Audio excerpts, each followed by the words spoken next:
ყურის ტკივილი ყოველთვის არნიშნავს ყურის ანთებას. ყურის ტკივილი შეიძლება იყოს როგორც ყურის დაავადების გამომხატველი, ასევე ყურში მიმდებარე ორგანოების ანთებით პროცესების გამომხატველი. შესაბამისად, ყურის ანთება ანუ ოტალგია შეიძლება იყოს ორი სახის, პირველადი და მეორადი.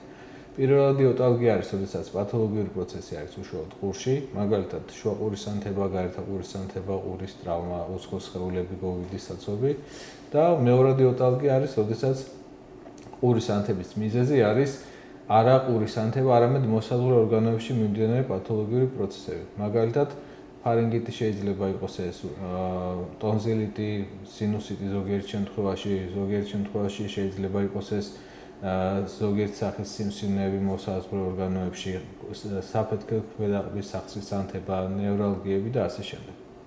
ყურის ტკივილის შემთხვევაში აუცილებელია კონსულტაცია ყურცხვირის სპეციალისტთან, რათა დადგინდეს ყურის ტკივილის წარმომავლობა და დაინიშნოს შესაბამისი მკურნალობა. თუ ექიმთან დროული ვიზიტი ვერ ხერხდება, გამოიყენეთ ტკივილგამაყუჩებელი მედიკამენტები, ერთჯერადაც შეიძლება გამოყენებული იქნას ცხვირის სისხლს შემოეწრებელი წვეთები ან სპრეი, ყურისთვის ტკივილგამაყუჩებელი ან ანთების საწინააღმდეგო წვეთები, თუმცა უნდა აღინიშნოს, რომ ნებისმიერი წვეთის გამოყენება არ არის რეკომენდირებული, რადგან ზოგიერთი წვეთი მხოლოდ გარეგანი მოხმარების არის და ყურის დაფისაკვის პერფორაციის შემთხვევაში მისი გამოყენება არ შეიძლება.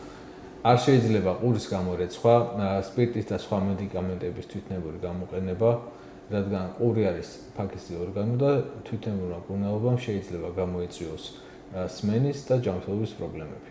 გისურვებთ ჯანმრთელობას.